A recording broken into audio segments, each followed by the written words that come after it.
In the previous lesson, I mentioned that traditional pre-tax retirement account contributions may be prioritized during higher income years to receive an immediate income tax reduction at higher marginal tax rates, but that current advantage may become a future disadvantage without great care. Pre-tax retirement funds are included in taxable income when they are distributed, including their required minimum distributions, RMDs, starting in the account owner's early 70s.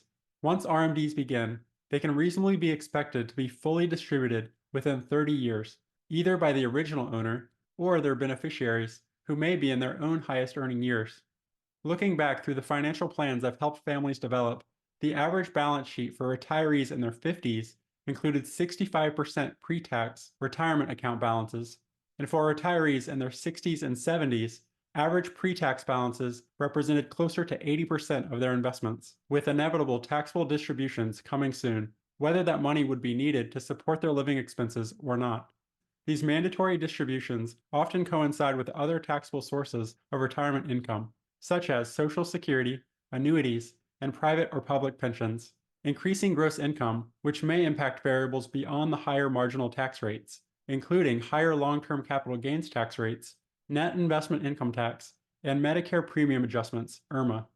To manage this realization, many retirees learn about and implement Roth conversions, which translates to smoothing out their lifetime and even multi-generational tax liability by transferring traditional funds into Roth accounts during lower income years. Through intentional planning and disciplined implementation, there may be opportunities to reduce or even eliminate these future tax burdens. The images you see here illustrate different Roth conversion scenarios and how they may reduce or eliminate the impact of future RMDs.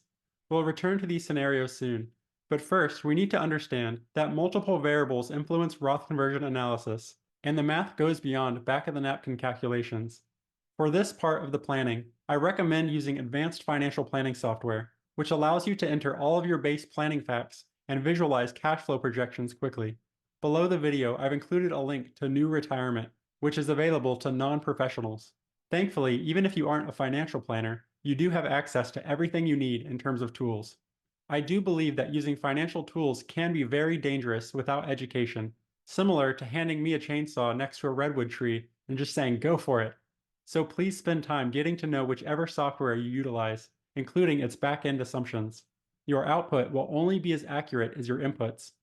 Speaking of inputs, beyond entering your current investment accounts, your relevant base facts and planning assumptions may include your income sources and retirement age, Social Security and other annuity or pension income, after-tax living expenses, keeping in mind that the software will estimate your other tax payments, moving on, mortgage debt and other timed liabilities, assumed inflation rates and investment allocations, which will influence the investment returns, how you'll either save, spend, or invest income when it exceeds expenses, and federal and state income tax preferences and life expectancy.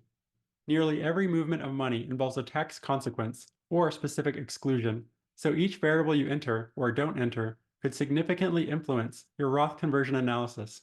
This list is an example of what these assumptions could be for Steve and Susan Sampleton, the fake family we've been reviewing throughout this course. Once you've defined and entered your assumptions into the software, you can then visualize the timing of variable income and expenses using a cash flow report. Here is what a basic cash flow report might look like, and every software's version is a bit different. In this example, the thin red line indicates total expenses, which consist of their tax payments, mortgage payments, and living expenses increased by inflation, which you can see are supported by the yellow bar, their annual withdrawals from various investment accounts. Without any forced income, they only take withdrawals just to meet their expenses. The software often assumes a default liquidation order of cash and taxable brokerage accounts first, then pre-tax accounts, then tax-free accounts. The dark blue bars indicate Social Security retirement benefits once they begin.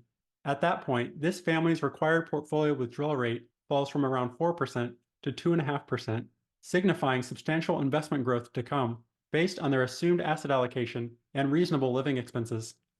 And lastly, this fruit punch colored bar represents their annual required minimum distributions starting in their early 70s. Since the RMDs exceed the total annual expenses line and continue to accelerate, I have a light bulb moment. Maybe there is an opportunity to implement Roth conversions to smooth out and reduce those future tax liabilities. By reviewing the software's estimated annual income tax reports, I noticed the first 10 years of retirement income are distributed with little to no tax liability due to the prioritization of checking, savings, and taxable brokerage accounts in early retirement. This family won't have any additional sources of income beyond taxable investment earnings in those years, likely taxed at 0% since they're qualified dividends and long term capital gains. But by paying the least amount of tax early on and allowing their pre tax account balances to grow continuously, their future RMDs may become an unstoppable tax train, going full speed by their mid 70s, and any remaining pre tax balances would be subject to continued taxable distributions by their children, possibly in their own highest earning years. Have you considered your financial family tree? It may be a good problem to have for beneficiaries to inherit taxable income, but it's a problem nonetheless that may be planned around.